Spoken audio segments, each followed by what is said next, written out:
Hello, it's so nice to be here tonight, and thank you for being here. I know there are a lot of other things that you could be doing this evening.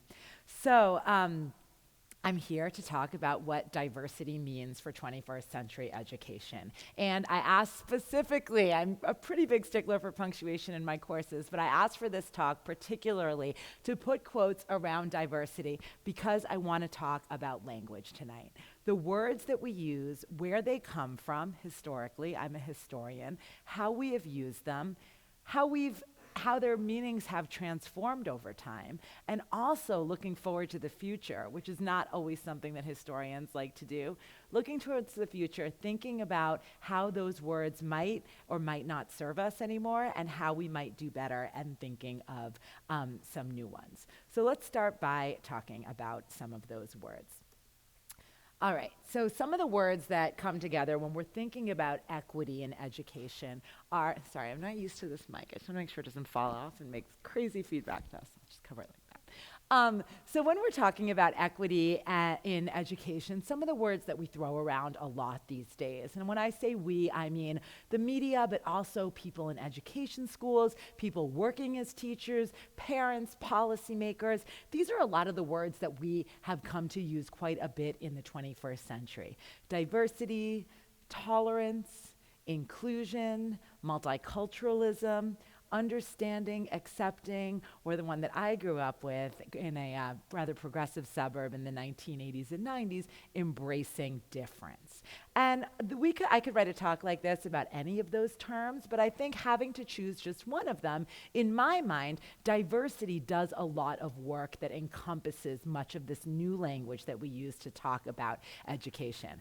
So I rarely use graphs, being a humanities person, but indulge me with just one, a Google Ngram search. So you guys have probably done these before. If you notice here, look, so these are books written in English from 1800 to 2000, as you can see. Look at the way that, I just picked 4 of those terms, look at the way that the use of the term diversity spikes after the 1960s and 70s. As it were, I am a historian of that period, and what I want to really do tonight is, yes, I promise you we'll get to the 21st century, but I want to really take a close look at that era of the 1960s and 70s to look at how we got here, to look at how these words, but particularly diversity, came to be such a powerful concept, and I would argue today a far less powerful concept in thinking about what education might look like.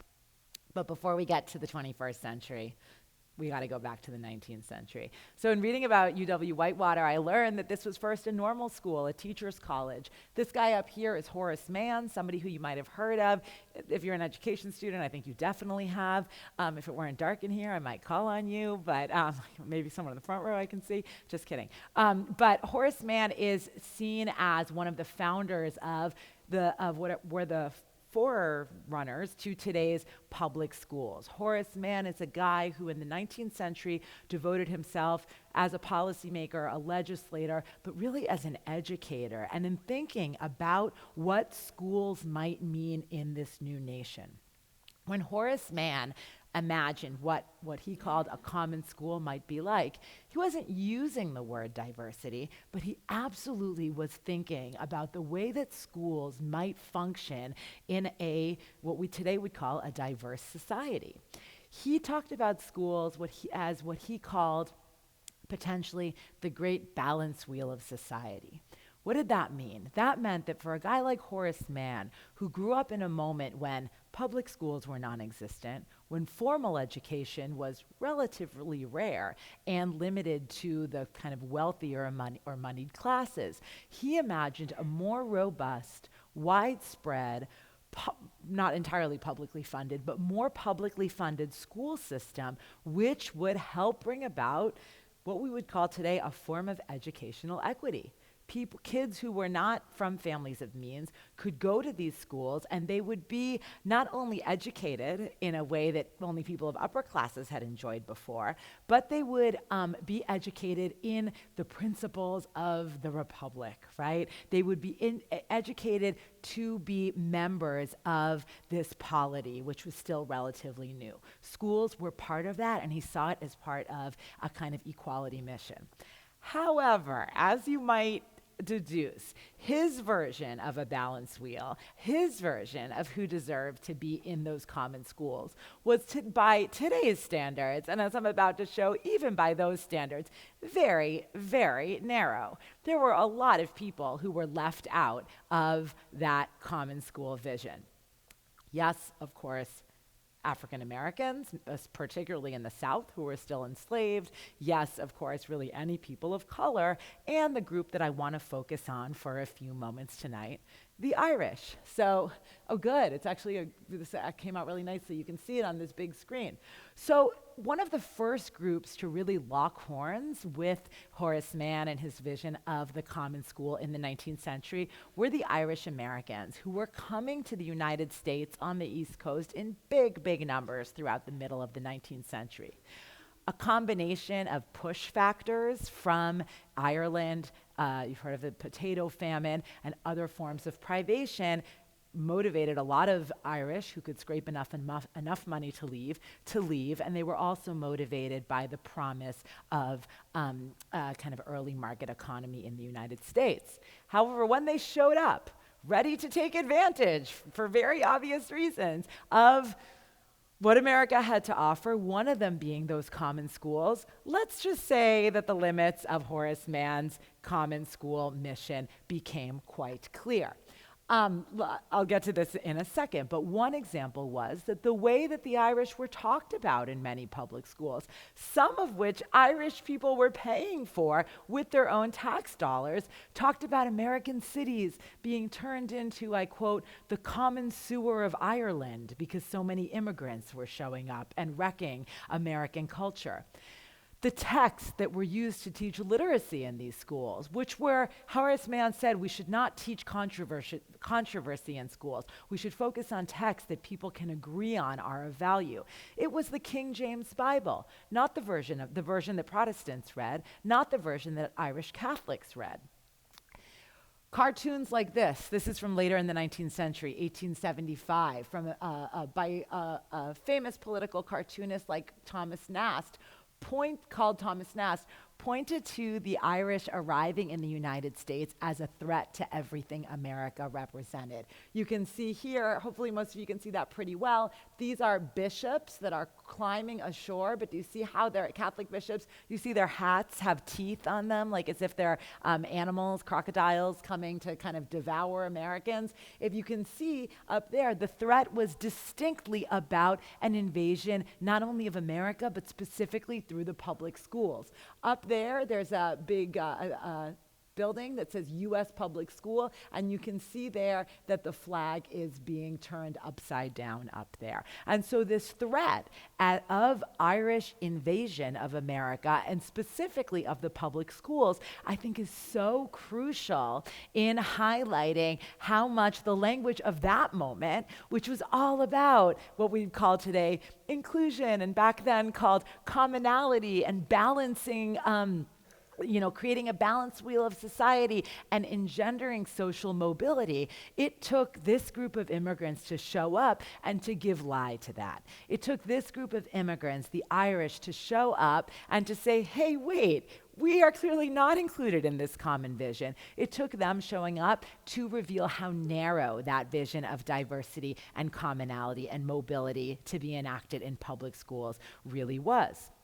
So what happened? Well, one thing that happened is that a lot of Irish people were very angry about paying a double tax on schools, because what ended up happening is they would pay taxes for public schools, but many of them didn't want to send their kids to a school where their ethnicity and their culture was regularly maligned. So then you have the beginning of what that later become like parochial schools, right? And you have Irish people who are setting up, due to the limits of quote-unquote diversity language in that period, setting up a separate school system in that period. And so I want you to think about that as an early example of the way that a kind of limited vision of diversity has been baked into our public school system, although it has certainly changed over time. Now I just want to point to a few examples of the way those limits have showed up over time. One, and I think this is probably the most familiar to those of you who studied a little bit of U.S. history, African American education and I knew this was going to happen. Hold on. African American education and the limits of diversity. In a very different way, two Irish Americans setting up, can you guys hear me? Yes? Okay, two Irish Americans setting up a separate public school system.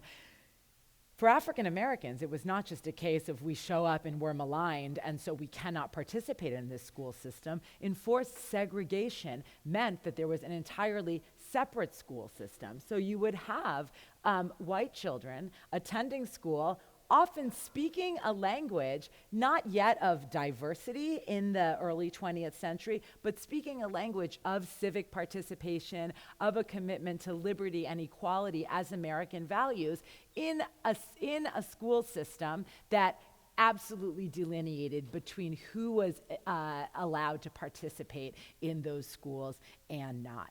And one of the things I think is also important to emphasize here, because I never want to focus too much on, I think, what a lot of historians would call a victimization narrative or just a top-down narrative, but something that historians, like a wonderful historian named Jim Anderson, have really focused on is since the beginning of African American exclusion from common schools, African Americans were creating their own educational institutions, their own learning environments, teaching each other to read, and often keeping pace, if not more, with some of the white schools. So I always think, I won't say that with each example, but you always want to think about the agency that different groups are taking in the face of real forms of exclusion.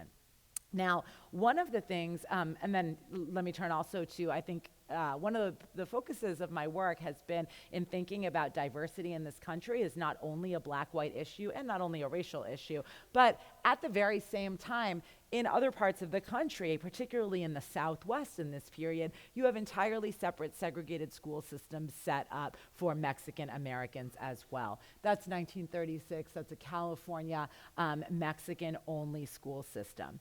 And one of the things that I think is really important in understanding this era in American history, this era before the time that we're gonna get to when that diversity line on the graph really shot up, is one of the things that made these separate systems and made this kind of overt and legal exclusion possible and so widely accepted was something that was happening outside of K through 12 schools, which was a widespread a widespread belief in a so-called science of racial difference. And that really held sway in the United States throughout much of the kind of late 19th century through really the first half of the 20th century, a real belief in biological hierarchy of the races. And that's something that I think can be easy to forget. You don't always get a ton of intellectual history when we're learning about the history of schools, but that belief, sorry.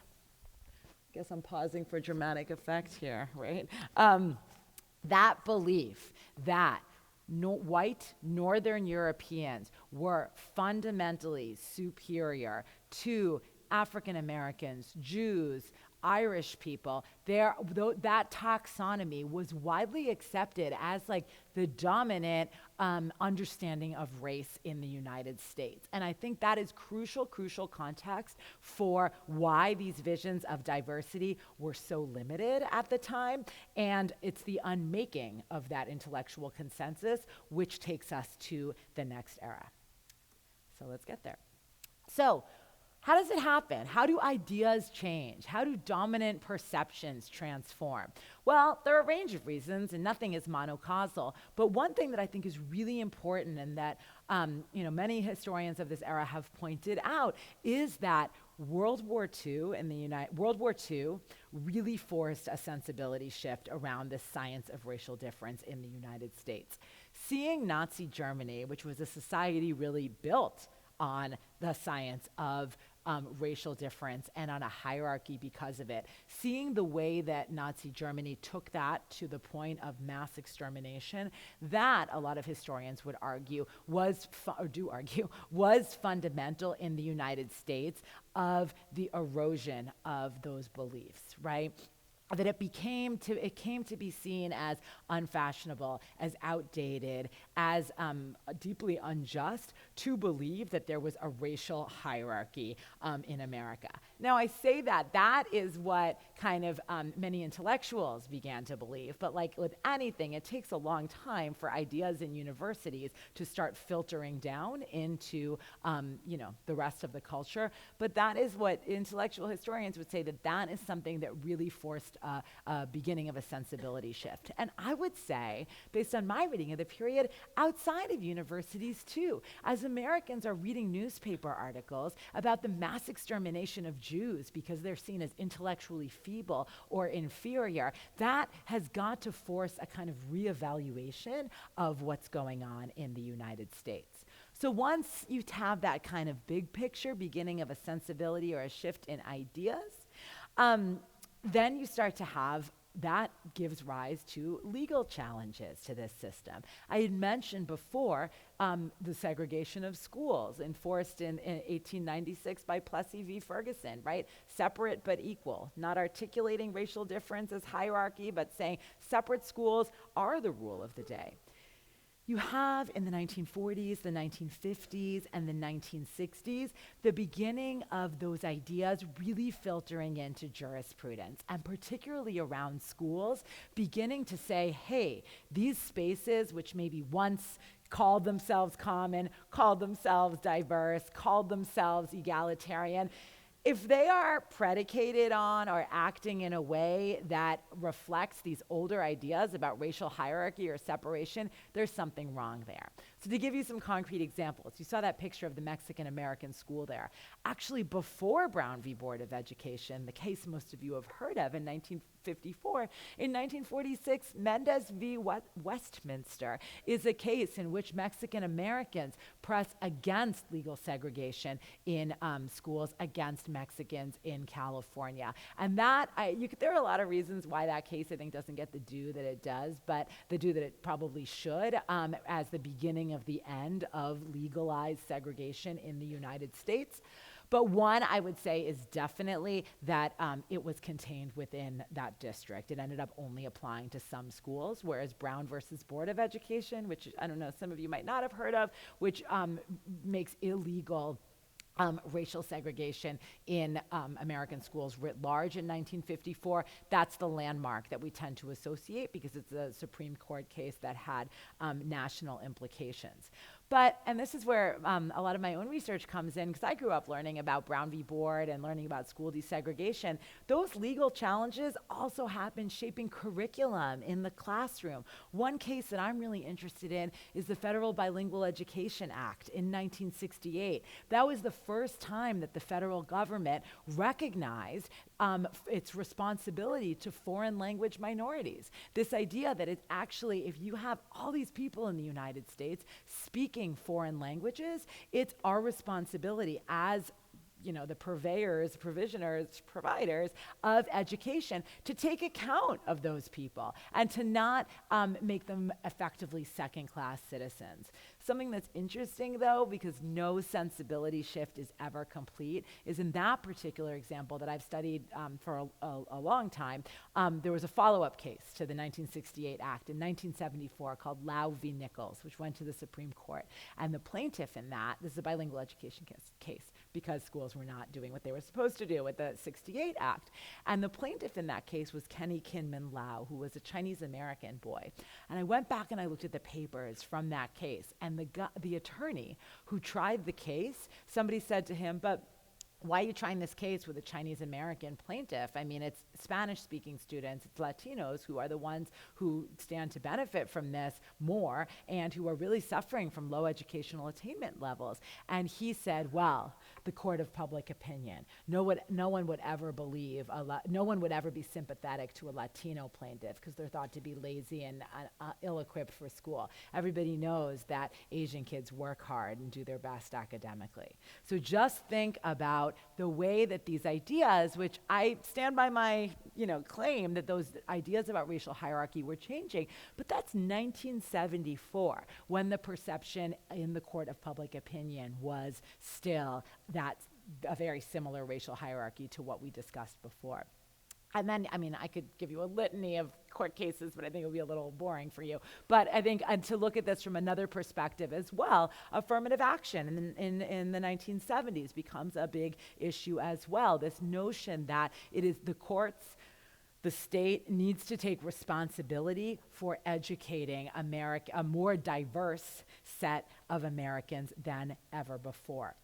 Now, the thing I'm most interested in my research is the way that so much of this filtered down into the action of people putting their feet on the ground, to activists who stood up to say, our schools should be changed. We want to change our schools and make them places that are more equitable, more welcoming, not just tolerant, although that's a start, given what a lot of schools look like, places that are more, that have more equal outcomes and that stand up and stand for that American rhetoric which Horace Mann first put out, but in such, I would say, a limited way. So a lot of big ideas I'm throwing at you tonight. I don't blame you in a dark room for being like, a little bit, it's a lot. But I think this picture, which I sort of love, sets up a lot of what defenders in this period of the 1960s and 70s or not defenders, but like proponents of a kind of more diverse educational experience were really standing for. So I borrow a term up here, Normative America, from my colleague Andrew Hartman, a fellow historian, and he talks about the 1960s and 70s, I think in a really helpful way, as a moment when all these activists and lawyers and intellectuals, the three groups I was talking about before, start resisting the kind of dominant ideas and traditions and institutions that had governed American life. This picture to me, and I don't want to turn too aggressively or my mic will fall out again, but this picture to me really embodies much of that normative America. If you take a minute to just kind of unpack it there, you see a classroom, school desks all in rows. You can see the kids are all doing kind of written work. They all have texts on their desks. They're pretty much, as far as I can tell, an all-white class. If you look outside, there's a big field suggesting that this is probably a suburban space. And so this was very much during the Cold War, particularly in the 1950s, held up as kind of an iconic American educational experience. Many of the people who felt excluded from this kind of space, or who felt that there was something like, namely them, really missing from this kind of space, started to rise up against it. What did that look like? Well, here we are, a very famous image, the Little Rock Nine, 1957, 9 African-American high school students who enrolled at a formerly all-white Central High School in Little Rock, Arkansas. So they, keep in mind, this is 1957, 3 years after 1954 Brown v. Board of Education. They're still getting, as you can see, screamed at, some of them pelted with rocks as they're entering the school. But here's an example. I think that picture, painful as it is really evocative of, one, the slow pace of change. And by the way, I can show you pictures like that from the 70s in Boston, so very slow pace of change, but also the way that it's feet on the ground, it's individual people as well, intersecting with those legal changes that are resisting and beginning to truly bring, and what in that moment was seen to be a kind of more diverse presence to education. Another example, as you can see, I keep going back to these Chicano and Latino examples, because that's something I feel very much was left out of my education and learning about race in the United States. These are high school students in Los Angeles in 1968 who are taking a form of resistance in a similar way, but not just advocating for entry into a schoolhouse from which they'd been excluded, but they're already in there. They're in this school. This was a white and Latino school in Los Angeles. And they're saying that their experience already inside that schoolhouse is still unequal, still defined by racial hierarchy, still excluding them. One really strong example of that is that even as you have more racially integrated schools in Los Angeles in terms of Latinos and white students, there's lots of documentation that shows that Latino students, many of them, because they couldn't speak enough English when they started, if they were recent immigrants, so they couldn't pass some of the placement tests, were put into tracks that were named at the time either trainable mentally retarded or educable mentally retarded. And so you can imagine, and trainable meant that you could be trained to do certain kind of like menial tasks. Educable meant like you might be able to be educated, but in a very remedial track. Many of the quote unquote deficiencies or disabilities that these children had were simply being from another country and not yet speaking English. But effectively, even though they were in the same schoolhouse, even though the school was technically diverse, they were participating in that same kind of racial hierarchy, which theoretically was gone by then, but not so much. However, things were really, really changing. This same demonstration, which you're looking at right now, there was the superintendent of schools and the chief of police and a Latino board member were all watching this go on. And one of them, the board member, turns to the chief of police and he goes, "You see this? This is like BC and AD. It's never going to be the same again." Looking at the way that these kids were taking to the streets and were resisting what they saw as an unjust schoolhouse in that period in a way that had not happened before.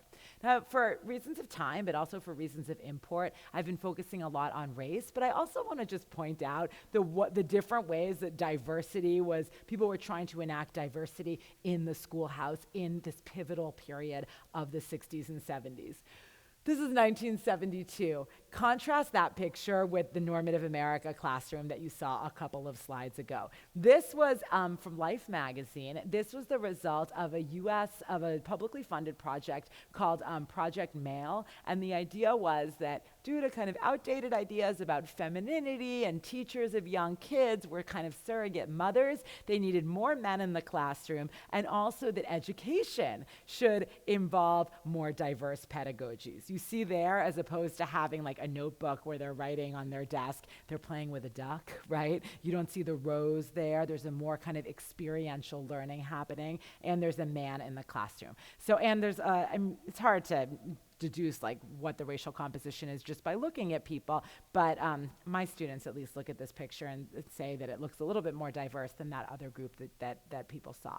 So I just point that out because I think we should really push back as we're thinking about what diversity means on thinking this is only a question of race, right? Or this only means one thing. So that's a way to kind of think of some other categories. So these changes had effects on people's lived experience of school beyond just in the day that the demonstration happened or on the day that a decision is handed down.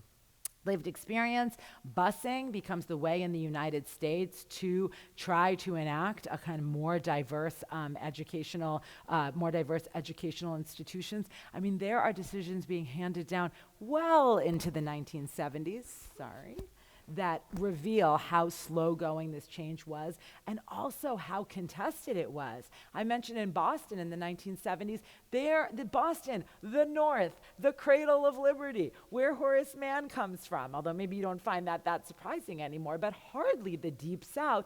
You have white people throwing rocks at buses that are busing white and African-American kids to mixed schools in the 1970s. So that's one way that really changed. But I want to pause a second on a school I've spent a lot of time looking at, which is Mission High School in California and San Francisco.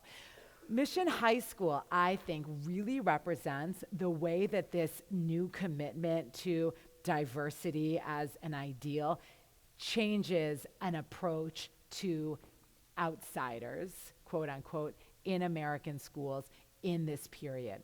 So if you look there, that's a picture in 1974 of a mural in the Mission District, the historically very Latino district of San Francisco. That's the same mural still there in 2019, by the way. Now I focus on Mission High School because I read it when I was writing my book about this stuff, I read an interview with a guy who had attended Mission High School in the 1950s. And the interviewer said, what was Mission like in the 1950s? And he said, well, Mission High School, that was the school for immigrants.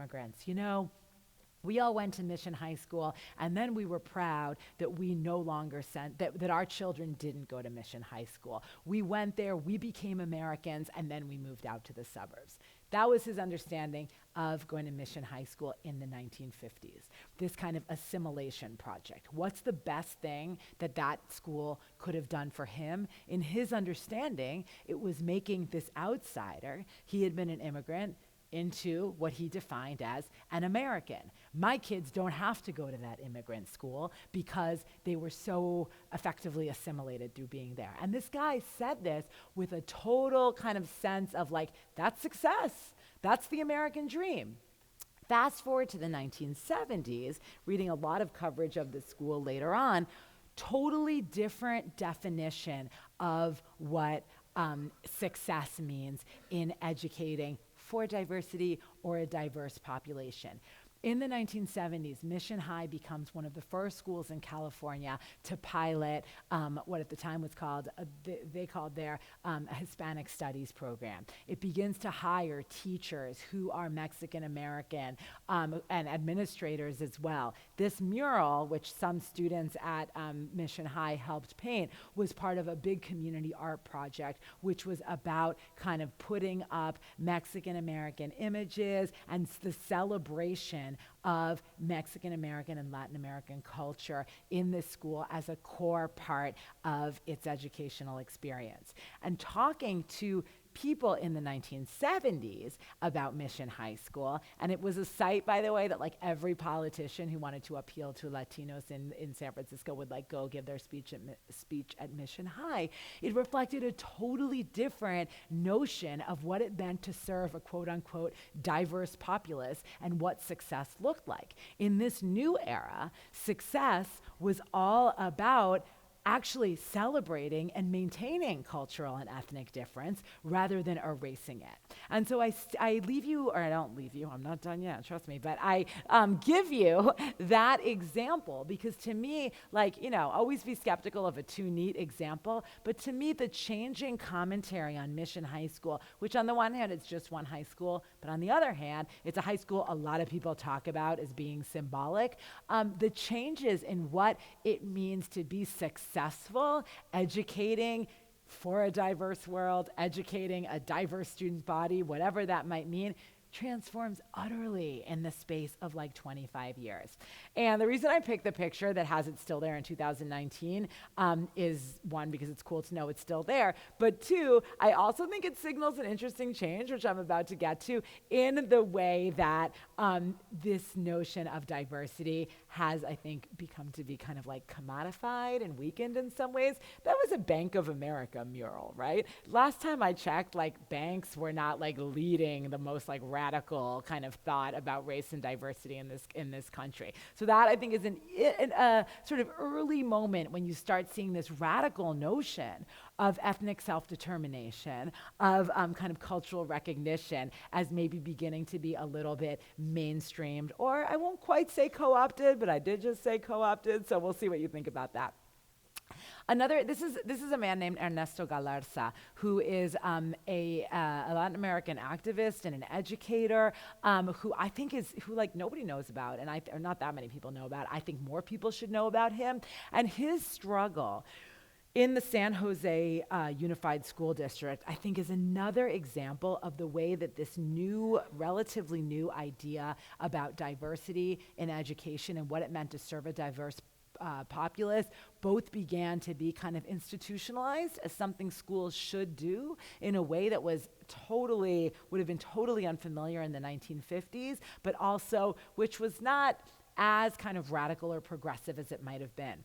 So Galarza, he studied at Teachers College in New York City. He had, I believe he went to Harvard too, don't quote me on that, but he went back to San Jose and he created his notion of an equitable school in a in a community that was becoming more and more Latino by the year, he said, well, the first thing that we need to do is we need to change the curricular materials. We need to stop treating kids who come from mostly Mexico, in this example, like coming from Mexico means they have a deficiency. Instead, we need to, yes, teach them English, but we need to teach them that where they come from and what they bring to the table is actually an asset and something that anybody can learn from and should be seen as something to be proud of, as opposed to something to be stamped out. And second thing he said is, you want to talk about diversity. This isn't just about white teachers delivering material or assimilating kids. We need more people at the table. And he created these councils of parents, of people from the University, San Jose State, but really bringing advocates for these kids and for a kind of cultural self-determination and, by the way, Spanish language instruction along with English language acquisition as a core part of the curriculum. Okay, so what happened? It sounds pretty great, right? Or not, depending on what you think. He ended up getting in this pitched battle, this long drawn-out fight, not with hardcore racists who said English only, not with white defenders of the school system as it was before all of these immigrants showed up. The battle that he got into was with a bunch of bureaucrats and teachers who were funded by that 1968 Bilingual Education Act to enact a very different bilingual education curriculum for these kids as well, but one that he saw as totally deficient, as highly assimilationist, and as extremely kind of weak in terms of really educating these kids to be functioning citizens, whether it meant to be proud to have come from Mexico or to be able to be fully functioning in the United States. And so it's an incredibly depressing story. When I was writing this, I was like crying, reading these documents. People are like, what's wrong with you? It happened like 40 years ago. But what I think is really instructive there is that yes, the battle is between this radical educator who's trying to do something really new with kind of diversity and bring parents and kids into a very different way of thinking about the way their difference might be valued. But the people that he's fighting with are people who are also tied up in this diversity project, but with a very, very different ethos. And I think some of the most damning critiques that he makes of these people who he's fighting with, the people who are funded by the Bilingual Education Act, is he's like, I'm embarrassed to read the Spanish translations that you make. Like, none of you even speak Spanish, and you purport to be able to to teach these kids and to be able to speak their language. Like, it's an embarrassment. So he ends up like really depressed and like giving up on this whole thing and being like, I can't win. So the other people win. Okay, so this is sort of the more depressing part of the talk, but a lot of the activists that I talked with, acknowledged, yes, things were changing. There was this new emphasis on diversity, on representation, absolutely in schools. But sometimes, as one activist told me, it just came down to food, folk dancing, and fiesta. And I'm sure some of you have a sense of what that might mean, but what she meant by that is that for all of this talk about the way having a different looking student body and a different pedagogical approach, for all this talk about how that's important, and that was kind of new talk at that period, it meant same old curriculum, one day a year you learn the Mexican hat dance. That was one of her examples. Or same old curriculum, one day a year you have, like in the cafeteria, tacos. Not to say those aren't important things, but she talked about the way that this language often came to create what she saw as pretty superficial innovations. One such example, you're all dying to know what's going on there, right? That is in 1969 in another school in California where, yeah, similar kind of conversation, like, well, we have this diverse student body. What do we do? Well, we're bringing in Santa. Let's throw a sombrero on him, right? And so you can see, I mean, not to say that isn't fun, right? But that is, I think, what she was talking about is one of those examples of the way that some of these changes, as much as the language was changing, practice was not only shifting in the most meaningful way. So now I want to pivot, though, to what I see as other kind of unintended consequences of what was largely a successful movement to make diversity, broadly and unclearly defined, a kind of core commitment of American education and schools. So check this out. This is a very different student group, although the protests look similar. Some of you might be familiar with Young Americans for Freedom. So this was one of the signal kind of groups of campus conservatives that really came into light in the 1960s and in the 1970s. And there was a lot I can say about Young Americans for Freedom. They're a fascinating group. But one of the things that I think is so interesting for this particular issue is that even as they were often sparring with the same activists that I'm talking about, like Galarza's people at San Jose State, these Chicano activists would get into big fights with the Young Americans for Freedom, who were like, America, English only, some familiar rhetoric from today. But what I think is fascinating that this picture shows is that in many ways, the people on the right, who were like totally the polar opposite of many of these defenders and activists and resistors who were asking for and fighting for more diversity in schools, they start to use some very similar tactics and language to advance their own agendas. So in this example, you see the march, right, which was like, if you just like squinted your eyes and you couldn't see what was going on there, and I say students marching on campus in the 1960s, and I said, raise your hand, do you think they're progressives or conservatives? Whatever your politics are, that's usually an image that is associated with progressive student activism on campus. But, and yes, that is true, but you start to see much of the language of this protest in this period being taken up by conservatives as well. In general, with protests like this, specifically around issues of diversity as well. Fast forward a few years, this is in the 1980s, the ugliest slide I could ever possibly show you, but I couldn't find a picture of these people, so that's a picture of the legal case. This is in 1987, and this is a really, I think, telling case in Tennessee.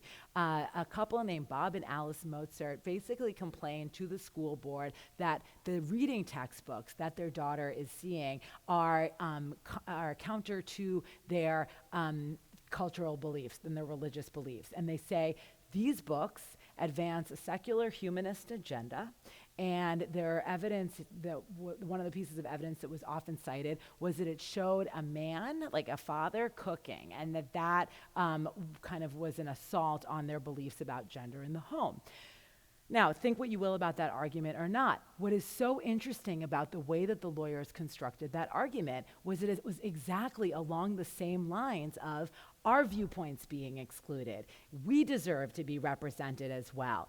If the diversity is important, we, in this case, as evangelicals, deserve to have a voice in the curriculum as well. It is such a similar, almost the same, I would say, framing as people on the left who are fighting for diversity in school earlier on. And you see that, I could list a million examples of this, but another example, which I think speaks to this as well, which some of you might be familiar with, is the fight to teach creationism alongside evolution as well, right? This is about a diversity of viewpoints. Evolution is just a theory. That's the dominant way of thinking, but we deserve to have a voice as well. That kind of language and that kind of framing, everyone deserves to be heard, everyone's different opinions are as good as another, is one that came out of the left, but in recent years has been used as much by the right. So if you've noticed, I've talked this whole talk, and the talk will be done soon, but I want to quote one really, I think, fantastic quote from a fellow historian, Barbara J. Fields. She talks about the insufficiency of language like diversity and difference. Let me just read this to you. I guess I could read it from here. Those who create and recreate race today are not just the mob that killed a young Afro-American man in a street in Brooklyn, or the people who joined the Klan and the White Order. They are the academic liberals and progressives in whose version of race the neutral shibboleths, difference, and diversity replace words like slavery, injustice, oppression, and exploitation, diverting attention from the anything but neutral history those words denote. I know that's a lot to process, but I couldn't resist including that big clunky quote in here. It's not so clunky because I think she makes a really crucial point that people with pretty similar political inclinations to those who first brought these then radical terms like difference and diversity on the stage in the 1960s and 70s, today that language has kind of ceased to serve that purpose. And actually kind of saying, yeah, I believe in a diverse classroom, or I believe in celebrating difference, that's nice and that's fine, and maybe you really believe that, but it sure doesn't uphold that same set of commitments as those people who kind of started this battle for this and made those words go mainstream, 50, 60 years ago. And so her call to action, and this doesn't have to be yours, but I think it's one that is really well placed, is that talking about difference and diversity can often be a kind of comfortable dodge to talking about things like slavery and injustice and oppression and exploitation, which are much tougher concepts to grapple with and demand dealing with power and power in a way that difference and diversity no longer really suggest. So let me conclude by asking the question no historian wants to answer: what now? I would say what we need to do now that the language of diversity and difference and even inclusion, all words which, by the way, I use often, I think we need to think harder about what those mean. I think that we, and by saying we, I mean all of us who care about the classrooms that we're in and the world in which those classrooms exist and which those classrooms help create, because we all leave the classroom sometime. I think we got to get real clear on what our values and commitments are beyond using just buzzwords. I mean that those values and commitments, we've got to do the work to define them rigorously and to conceive them radically. Now, I want to stop on that word radical for a second, because earlier on, I used the term radical in a way to describe a kind of radical left movements, and I stand by that there. But when I say radical here, I'm not talking about backing a radical left or a radical right agenda. I'm talking about radical in the sense of getting to the root of things, right? Radical as looking at the root problems, at root meanings, at root causes of the difference of the social ills that we're theoretically trying to solve by talking about diversity and difference and equity, et cetera. So I've done a little bit of thinking about what I think some of those values and commitments should be, and I think it's interesting also to think that, historically, when people talk about teaching values in education, it's usually conservatives that are doing that, actually. Historically, it's usually been conservatives that have said, we've got to go back to teaching patriotism and individualism, and it's the left that has taken over schools, and with that, the teaching of values has gone out the window. I think this is bipartisan and far bigger than politics. But some of the commitments that I think some of the commitments that I think are important, or at least merit much of this rigorous definition and radical conception, are commitments that are individualistic, commitments that are civic, anti-racist, feminist, that word a lot of people don't want to use, the other F word, cosmopolitan, and I say cosmopolitan, I almost wrote globalist, but I think that's become way too charged these days. Cosmopolitan in the sense of not parochial, looking outside the world and the space that you come from and that you inhabit to gain a grander sense of the world. And also, big cabs on purpose, intellectual, that set of, to me, the most noble work that we can do as teachers and students is to engage critically, to ask questions about meaning, about what are we really doing here, not just to use big words, but to ask, why are we using those words? What do they mean? How have they changed over time? And how do they serve us, and how don't they serve us anymore? So that intellectual commitment as well. And then the last thing that I'll say, because education in this country has always been and continues to be fiercely, fiercely local, is attentive to local circumstance and to meaning of those local circumstances. Whenever I go, I've never given this exact talk before, but I talk about these issues at colleges everywhere, and I really try to do a little bit of work about the place that I'm going, because the focus, I think, of this, might sound like a universal message, really depends on context so much, right? We might be able to agree on all of these, on that these are, noble commitments to have, but the way those are going to play out in different classrooms and in different communities is paramount. And I know I've talked to some people before who are going on to be teachers. I think an attention to the local and also to co-creating the meaning of these terms and these commitments and of these pedagogies with the communities that you're in, but also with your interlocutors, even on a day-to-day basis, is absolutely crucial. So since historians don't like to talk so much about the future, I will stop there, and I welcome questions. Thank you.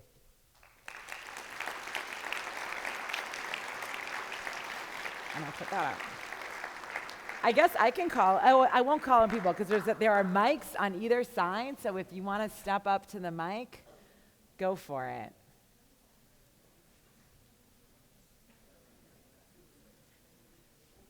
Come on.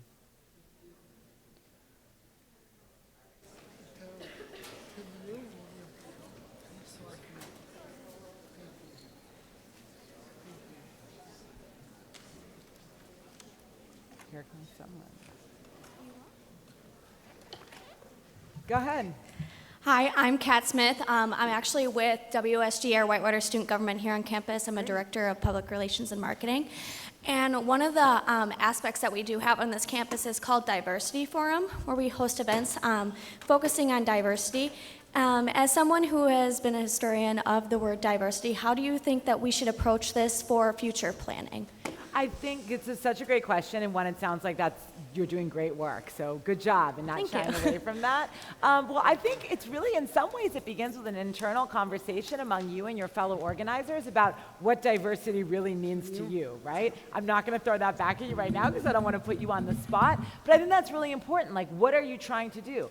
That can mean a lot of things, and I think it could mean having people of different races come and speak about whatever they speak about. It could mean what's become very popular now on the right, talking about viewpoint diversity, right? Having people who are conservatives and who are liberals, regardless of their race, et cetera, coming to the fore.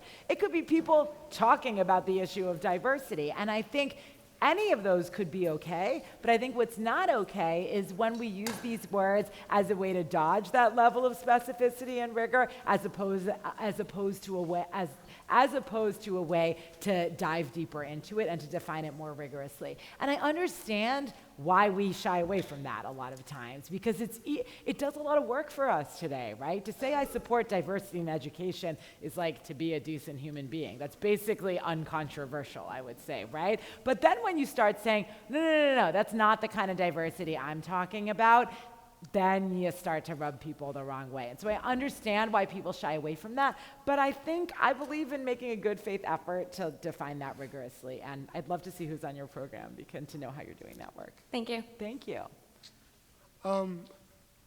Continue. Oh yeah, sorry, I didn't see you. Go ahead. So I was talking on my phone. I hope this works. 1 second, sorry. No problem. About World War II, do you think we would have changed our views like we did?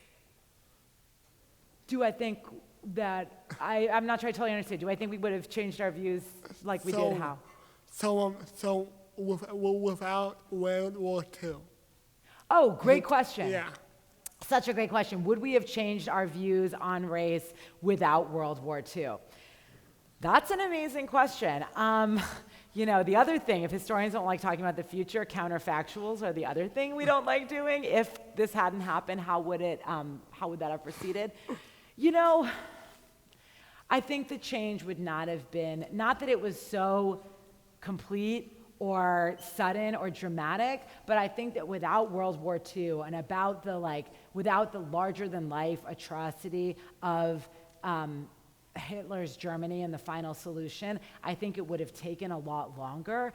And that actually, it's not to say there aren't atrocities, that equal the Holocaust against the Jews that haven't gone on since. But I would say, and this is maybe a conversation for another day, but I think that some of the reason that instance in Europe forced this re-examination in the United States was because it was Western Europe. And because, due to some very racist attitudes, American intellectuals thought of, this is Central Europe. Those people are, quote unquote, just like us. If it could happen there, it could happen here. We see this still in the news today, that when terrible things are happening all over the developing world, there's not the same horror in the American media as there is when things happen in Western Europe a lot of the time. And so I don't have a very satisfying answer to your question, but I think that it would have taken a lot longer, in part because of that reason, which is not a very, noble reason, I think. But good question. Thank you. Thank you.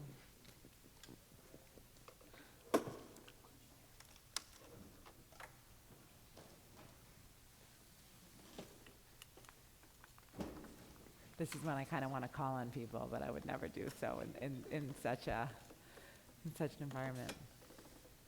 Yeah, just speak up loud, but I'll repeat your question. Go ahead. So in class, we've been kind of talking about how sports had an impact on race, but it didn't have much impact for economic class. How do you use that? So important, and one of the reasons that I think it's important to think about these questions of diversity, not just along the lines of race.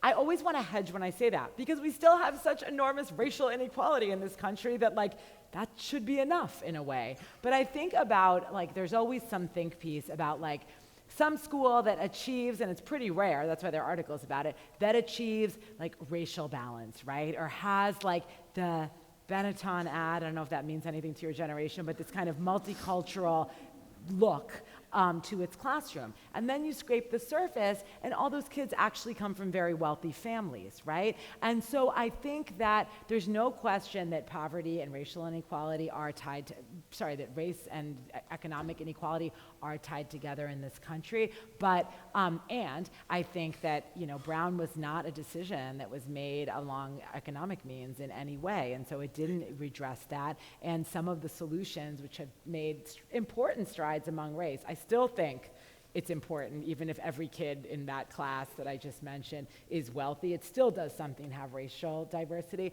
but I think socioeconomic diversity is another crucial thing that in some ways a lot of Americans are even less comfortable talking about as well, but one that's very, very important. Yeah, you may.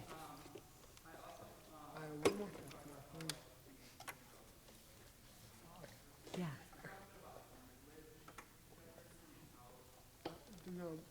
Yeah, okay, the question was, can I talk about privilege within diversity, but I'm not sure exactly what you mean, so what do you mean? You can be indelicate, I'm from New York, don't worry, go ahead.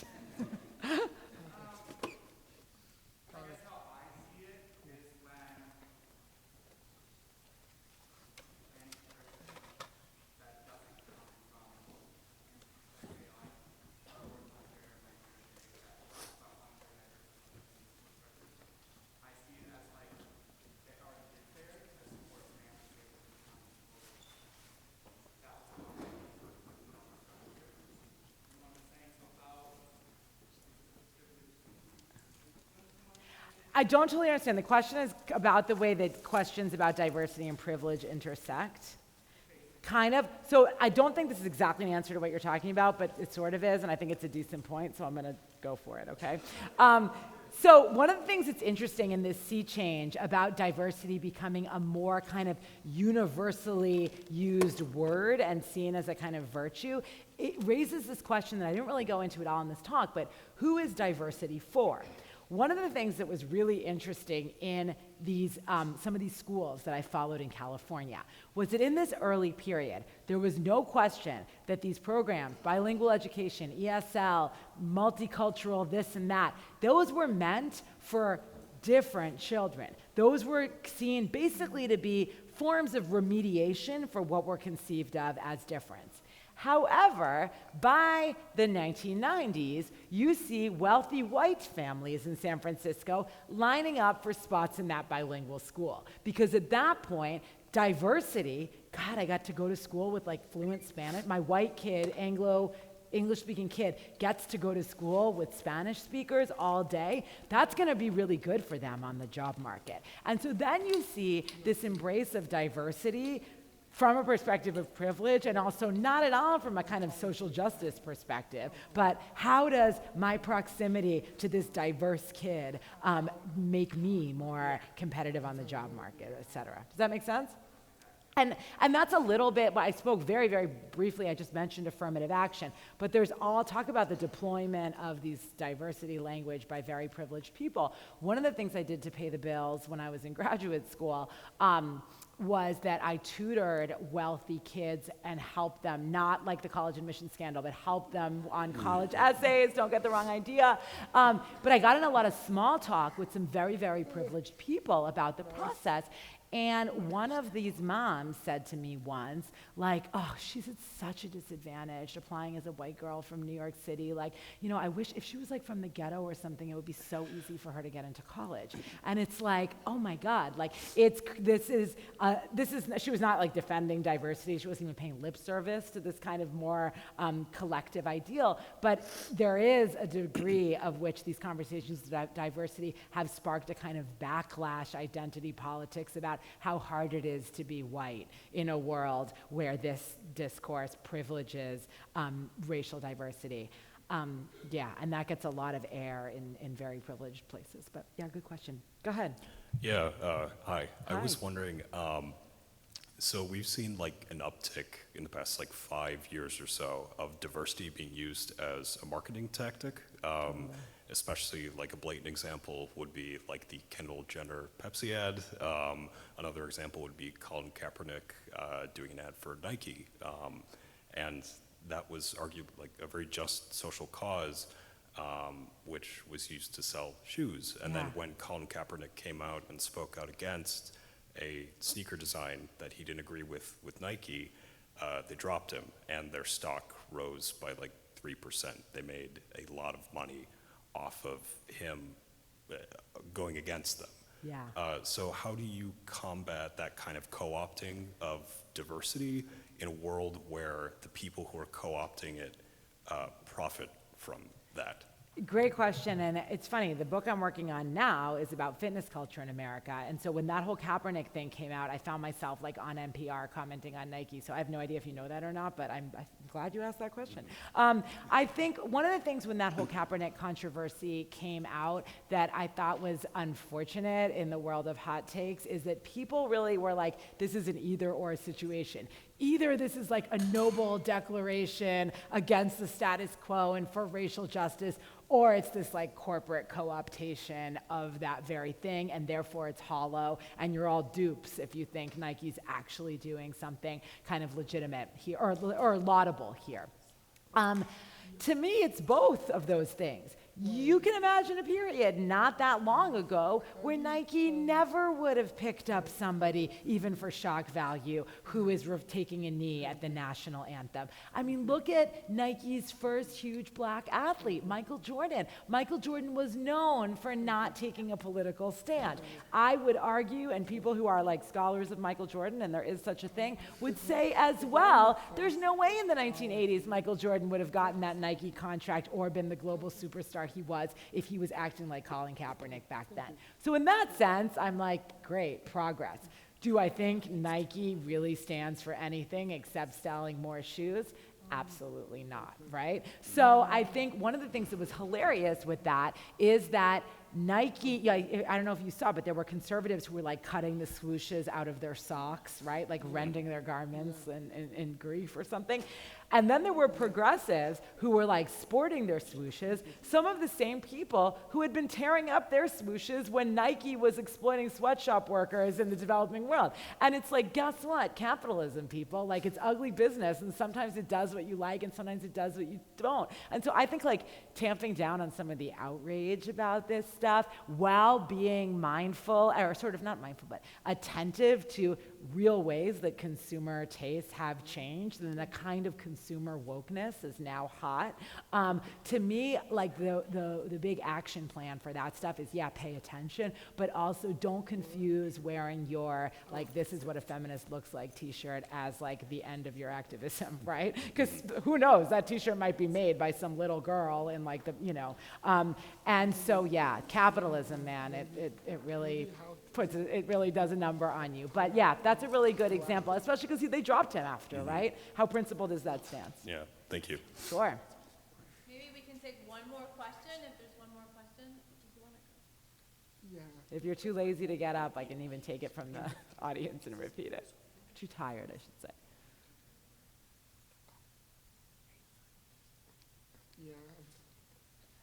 Yeah, sure. How did I choose to study history? All right, how long do you want to sit around for? Good question. I'll try and give you the short answer. not in real time. It kind of began when I was like 4 years old, and I used to gather my family in the kitchen, and I would want to give a lecture every night, and every lecture began with "in the olden days," and so it was kind of, nothing else was like made any sense.